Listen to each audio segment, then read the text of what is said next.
Hello, good afternoon. നമ്മളിത് പഠിക്കാൻ പോകുന്നത് 26 ജൂലൈയിലെ ഇന്ത്യൻ എക്സ്പ്രസ് അതുപോലെ തന്നെ ഹിന്ദുവിലെ ന്യൂസ് ആണ്. സോ നമുക്ക് ഇവിടെ കാണാം പേജ് നമ്പർ 7 ഇന്ത്യൻ എക്സ്പ്രസിലെ ഫസ്റ്റ് ന്യൂസ് വരുന്നത് government launches revamp scheme to facilitate skill loans up to ₹7.5 lakh.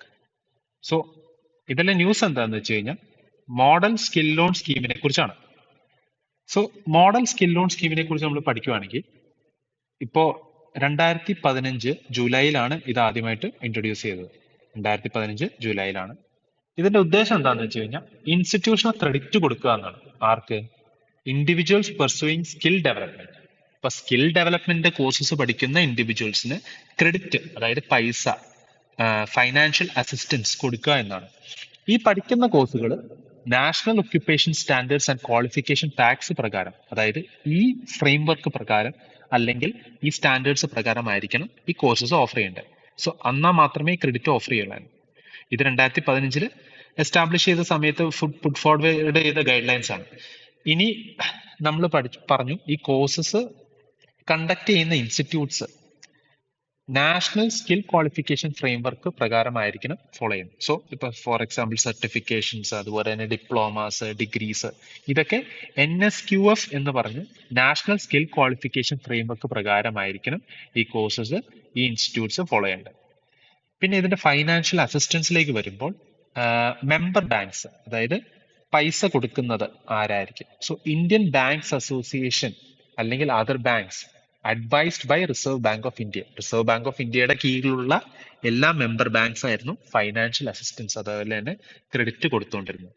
അപ്പൊ നമ്മൾ ഇത്രയും പഠിച്ചു. ഇനി ഇതിലെ കുറച്ച് എലിജിബിലിറ്റി ക്രൈറ്റീരിയ കൂടെ നമ്മൾ അറിഞ്ഞിരിക്കേണ്ട കാര്യങ്ങളുണ്ട്. സോ എലിജിബിലിറ്റി വൈസ് നോക്കുമ്പോൾ ഇനി ഇന്ത്യൻ നാഷണൽ ഏതെങ്കിലും ഒരു കോഴ്സ്, അതായത് നമ്മുടെ രാജ്യത്തെ ഇൻഡസ്ട്രിയൽ ട്രെയിനിങ് ഇൻസ്റ്റിറ്റ്യൂട്ട്സ്, പോളിടെക്നിക്, അതുപോലെ തന്നെ ഏതെങ്കിലും സ്കൂൾ, സെൻട്രൽ, സ്റ്റേറ്റ് ഏതെങ്കിലും സ്കൂളിലോ അതുപോലെ തന്നെ കോളേജ് അഫിലിയേറ്റഡ് ഏതെങ്കിലും യൂണിവേഴ്സിറ്റിയിൽ ഏതെങ്കിലും അഡ്മിഷൻ, എന്ത് തരം അഡ്മിഷൻ ചെയ്തിട്ടുള്ള സ്റ്റുഡൻസിന് അതുപോലെ ആർക്ക് വേണമെങ്കിലും ഈ കോഴ്സിന് അപ്ലൈ ചെയ്യുന്നതാണ്. ഇനി നമ്മൾ എക്സ്ട്രാ പഠിക്കേണ്ടത് എന്താണെന്ന് വെച്ച് കഴിഞ്ഞാൽ ഇതിന്റെ ഏജ് റെസ്ട്രിക്ഷൻ ആണ്. ഒരു സ്പെസിഫിക് ഏജ് റെസ്ട്രിക്ഷനും ഇതിൽ മെൻഷൻഡ് അല്ല. ഇനിയിപ്പോ ഇതിന്റെ ലിമിറ്റ്, ഇത് പ്രപ്പോസ്ഡ് ചേഞ്ചസ് എന്തൊക്കെയാണെന്നാണ് നമ്മൾ പുതിയതായിട്ട് ന്യൂസിൽ വരുന്നത്. ഈ ചേഞ്ചസ് ഇപ്പൊ നോക്കുവാണെങ്കിൽ നമുക്ക് ആദ്യം കാണാം loan limit increased from 1.5 lakh to 7.5 lakh. അപ്പൊ ആദ്യത്തെ ലോൺ ലിമിറ്റ് 1.5 lakh ആയിരുന്നു. അപ്പോൾ ഇപ്പോൾ for example engineering courses, technical courses ഒക്കെ പഠിക്കണമെങ്കിൽ 1.5 lakh എന്ന് പറഞ്ഞു കഴിഞ്ഞാൽ വളരെ തുച്ഛമായ ഒരു പൈസയാണ് compared to this technical courses. അപ്പോൾ people were unwilling to take up these അല്ലെങ്കിൽ ഫോളോ ദീസ് കോഴ്സസ്.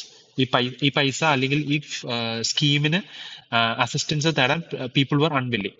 അപ്പോൾ അത് ഗവൺമെന്റ് റിയലൈസ് ചെയ്തിട്ട് ഇന്നലെ തന്നെ ചേഞ്ചസ് വരുത്തിയപ്പോൾ 7.5 ലാഖിലേക്ക് അതിന്റെ ലോൺ ലിമിറ്റ് ഗവൺമെന്റ് ഇൻക്രീസ് ചെയ്തിട്ടുണ്ട്.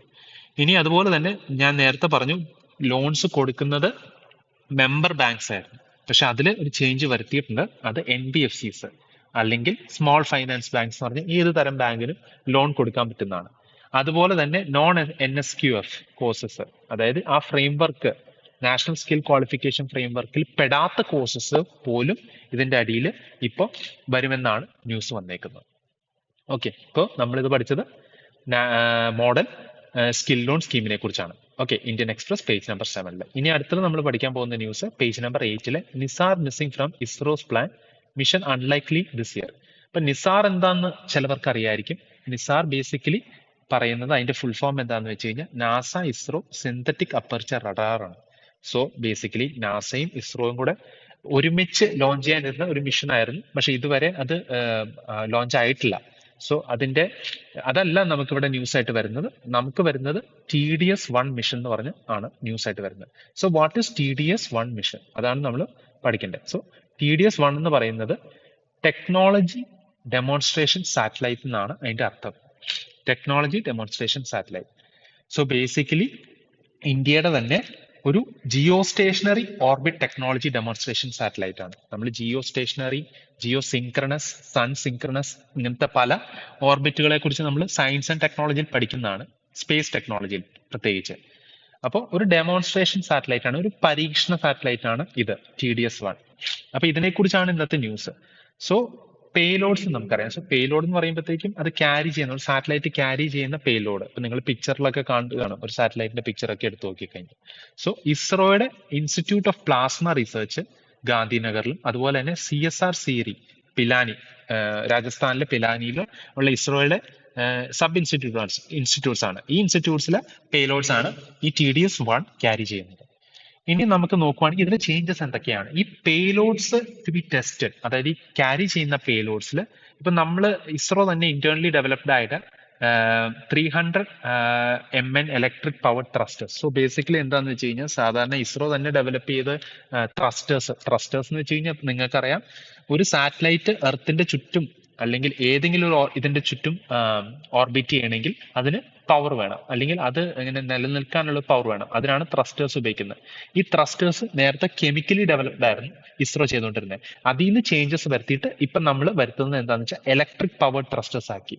അതുപോലെ തന്നെ പ്രത്യേക ചേഞ്ചസ് ആറ്റോമിക് ക്ലോക്സ് ഉണ്ട്, അതുപോലെ വേവ് ട്യൂബ് ആംപ്ലിഫയേഴ്സും ക്വാണ്ടം കമ്മ്യൂണിക്കേഷൻ സൂട്ട് എന്ന് പറഞ്ഞ പുതിയ കാര്യങ്ങളും ഇതിൽ ടെസ്റ്റഡ് ആണ്. സോ ഇതാണ് TDS-1. സോ നമ്മളിന്ന് പഠിച്ചത് TDS-1 കുറിച്ചാണ് നമ്മൾ പഠിച്ചത്. ഇനി അടുത്തത് വരുന്നത് ന്യൂസ് പേജ് നമ്പർ 12 ഹിന്ദുവിൽ panel will look into issue stalling bill north east tribal council stall. So ഇതെന്താണ് എന്നാണ്. സോ നമ്മളിപ്പോൾ പഠിക്കുകയാണെങ്കിൽ നമ്മൾ പൊളിറ്റിയിൽ ലക്ഷ്മികാന്തിൽ അതുപോലെ എല്ലാത്തിലും നമ്മൾ പഠിക്കാനുള്ളത് എന്താണ് 6th ഷെഡ്യൂളിന്. 6th ഷെഡ്യൂൾ ഉണ്ട്, അതുപോലെ തന്നെ 5th ഷെഡ്യൂൾ ഉണ്ട്. അപ്പോൾ ഇത് ട്രൈബൽ ഏരിയാസ് ആണ്. അപ്പോൾ നോർത്ത് ഈസ്റ്റ് സ്റ്റേറ്റ്സിൽ ചില ട്രൈബൽ ഏരിയാസ് ഉണ്ട്. ആ ട്രൈബൽ ഏരിയാസിനെ ഓട്ടോണോമസ് ഡിസ്ട്രിക്ട്സ് ആയിട്ട് കണക്കാക്കുന്നുണ്ട്. ഓട്ടോണോമസ് ഡിസ്ട്രിക്ട്സ് എന്ന് വെച്ച് കഴിഞ്ഞാൽ ഇപ്പോൾ ഒരു ഏരിയയിൽ പലതരം ട്രൈബൽസ് ഉണ്ടെന്ന് വെച്ചോ, ആ ട്രൈബൽസിനെ നമ്മൾ ഓട്ടോണോമസ് ഡിസ്ട്രിക്ട്സ് ആയിട്ട് ക്ലാസിഫൈ ചെയ്യും.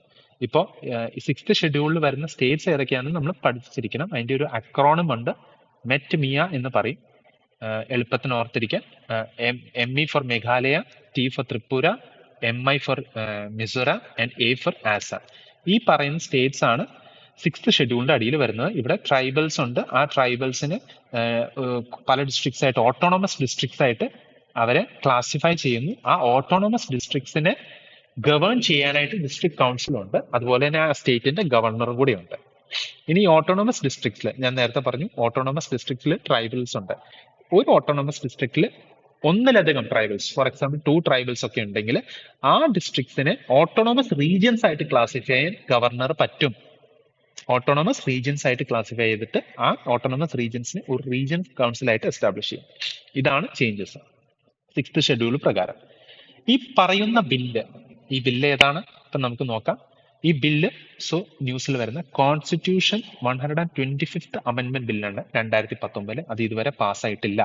അത് ഇതുവരെ പാസ്സാവാത്തുള്ള പ്രശ്നം, അതിൽ വരുന്ന ചേഞ്ചസ് ആണ് നമ്മൾ, അതിൽ വരുന്ന പ്രപ്പോസ് ചെയ്തേക്കുന്ന ഗൈഡ് ലൈൻസ് ആണ് നമ്മൾ നോക്കുന്നതെന്ന്.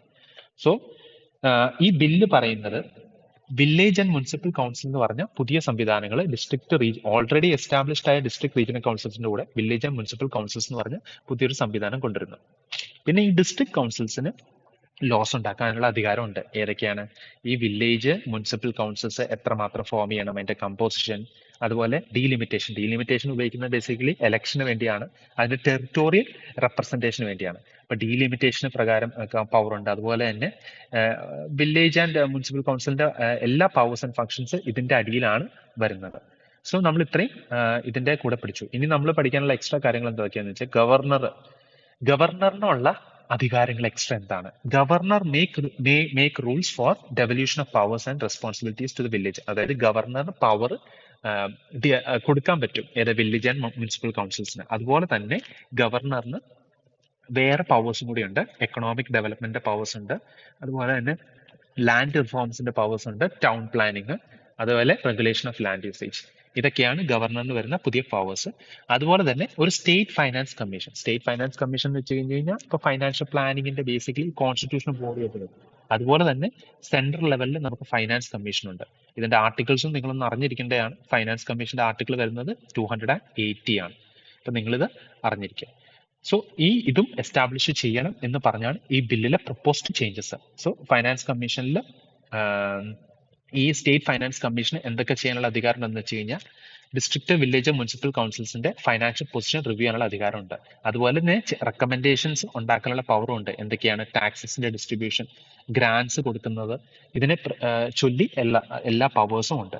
ഇതിന്റെ കൂടെ തന്നെ election commission, state election commission ആയിരിക്കും അവിടുത്തെ ഇലക്ഷൻസ് നടത്തുന്നേ എന്നുള്ള ഒരു ചേഞ്ചസും കൂടെ ഇതിൽ വരുന്നുണ്ട്. ഇത് ഇതുവരെ പാസ്സാക്കിയിട്ടുള്ള അതിന്റെ ഇഷ്യൂസ് ആണ് ഈ ആർട്ടിക്കിളിൽ പറഞ്ഞത്. സോ നമ്മൾ ഇത്രയും പഠിച്ചു. ഇത് 6th ഷെഡ്യൂളിനെ കുറിച്ചാണ് പഠിച്ചത്. അതുപോലെ തന്നെ 5th ഷെഡ്യൂൾ ഇതിന്റെ പാരലൽ ആയിട്ട് ഇരുന്ന് പഠിക്കേണ്ടതാണ്. നിങ്ങൾ പൊളിറ്റിയിൽ പഠിക്കും. ഇനി നമുക്ക് പേജ് നമ്പർ 13 വരുന്ന ഒരു ന്യൂസ് ആണ്.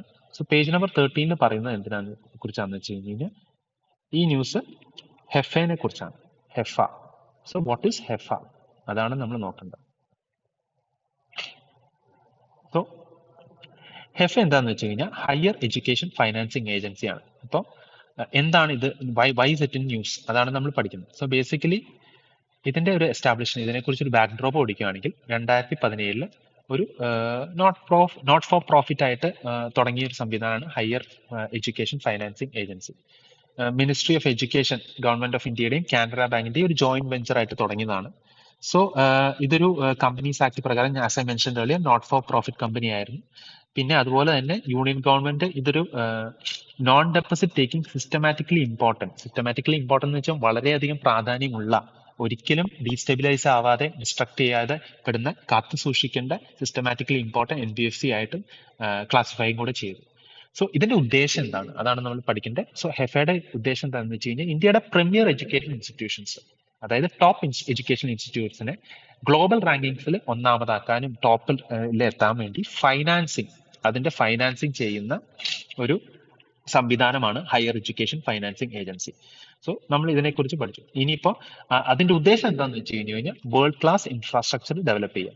സോ ഞാൻ പറഞ്ഞു ഇതിന്റെ പൈസ ഇപ്പോൾ ഓൾറെഡി ഗവൺമെന്റ് അല്ലാതെ തന്നെ, അതായത് നമുക്കറിയാം ഇന്ത്യയുടെ ടോപ്പ് എഡ്യൂക്കേഷൻ ഇൻസ്റ്റിറ്റ്യൂഷൻസിന് ഗവൺമെന്റ് അല്ലാതെ തന്നെ ഗ്രാന്റ് കൊടുക്കുന്നുണ്ട്. ഇത് കൂടാതെ തന്നെ എക്സ്ട്രാ ആയിട്ട് കൊടുക്കുന്നതാണ് ഈ higher education financing agency. Higher education financing agency എന്ന് വെച്ച് കഴിഞ്ഞാൽ എക്സ്ട്രാ ഫൈനാൻഷ്യൽ അസിസ്റ്റൻസ് കൊടുക്കുന്നതാണ്.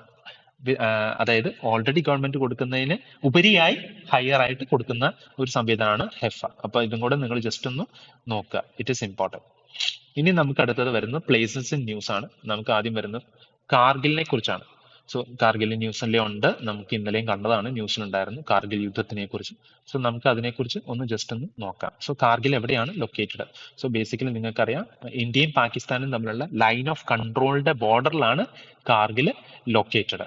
സോ ഇന്ത്യയും പാകിസ്ഥാനും തമ്മിലുള്ള ലൈൻ ഓഫ് കൺട്രോളിന്റെ ബോർഡറിലാണ് കാർഗിൽ ലൊക്കേറ്റഡ്. നമുക്കറിയാം 2 യൂണിയൻ ടെറിട്ടറീസ് ഉണ്ട്. ലഡാക്ക് യൂണിയൻ ടെറിട്ടറീസിന്റെ ജോയിന്റ് ക്യാപിറ്റലാണ് കാർഗിൽ. ലഡാക്ക് യൂണിയൻ ടെറിട്ടറിയുടെ ജോയിന്റ് ക്യാപിറ്റലാണ് കാർഗിൽ. അതുപോലെ തന്നെ ലേയും കൂടി ഉണ്ട് എക്സ്ട്രാ ക്യാപിറ്റലായിട്ട്, നിങ്ങൾ അറിഞ്ഞിരിക്കണം. ലേയും ക്യാപിറ്റലാണ്, അതുപോലെ തന്നെ കാർഗിലും ക്യാപിറ്റലാണ്. ഇപ്പോൾ നമുക്കറിയാം ലേ എന്ന് പറയുന്നത് ലഡാക്കിന്റെ സമ്മർ ക്യാപിറ്റലാണ്. സമ്മർ ക്യാപിറ്റലാണ്. കാർഗിൽ എന്ന് പറയുന്നത് വിന്റർ ക്യാപിറ്റലാണ്. ഇനി നിങ്ങൾ നോക്കുക, ഇതെവിടെയാണ്? സുരു റിവറിന്റെ അടുത്താണ്. സുരു റിവർ എന്ന് വെച്ച് കഴിഞ്ഞാൽ ഇൻഡസിന്റെ ഒരു ട്രിബ്യൂട്ടറിയാണ്. Tributary of Indus. ഓക്കെ, അവിടെയാണ് കാർഗിൽ ലൊക്കേറ്റഡ്. പിന്നെ അതിന്റെ ക്ലൈമാറ്റിക് റീജിയനെ കുറിച്ചും, ഒരു ടെമ്പറേറ്റ് ക്ലൈമറ്റ് ആണ്. നോർമൽ നമുക്കറിയാം കശ്മീർ ഏരിയയിലുള്ള ടെമ്പറേറ്റ് ക്ലൈമറ്റ് ആണ്. Which is the key located at a key junction of roads between Kashmir, Ladakh and Baltistan. Okay, അപ്പൊ നിങ്ങൾക്ക് പിക്ചറിൽ ഇത് കാണാം. അതുപോലെ തന്നെ വേറൊരു ഇമ്പോർട്ടൻറ്റ് എന്ന് വെച്ച് കഴിഞ്ഞാൽ, നിങ്ങൾക്കറിയാം കശ്മീരിന്റെ ശ്രീനഗർ എന്ന് പറഞ്ഞ ഏരിയയിൽ നിന്ന് ലേയിലേക്ക് കണക്ട് ചെയ്യുമെങ്കിൽ കാർഗിൽ കൂടി പോകണം, കാർഗിൽ ടൗണിൽ കൂടെ പോകണം. അപ്പൊ അത് കണക്ട് ചെയ്യുന്ന ഒരു സ്ട്രാറ്റജിക് റോഡാണ് ഈ പറയുന്ന NH-1D. ഈ NH-1D കൂടെയാണ് ശ്രീനഗർ ലേ ഹൈവേ. സോ കാർഗിലിൽ കൂടെയാണ് ഇവിടെ എത്തേണ്ടത്. So it's A strategically important place also. അപ്പൊ നമ്മൾ ഇത്രയുമാണ് ഇന്നത്തെ ന്യൂസിൽ പഠിച്ചത്. സോ നിങ്ങളിത് റിവൈസ് ചെയ്യുക. അതുപോലെ തന്നെ ഈ പറഞ്ഞ എക്സ്ട്രാ നിങ്ങൾ ഒന്ന് നോട്ട്സ് ഉണ്ടാക്കാൻ ശ്രമിക്കുക. Okay, so thank you.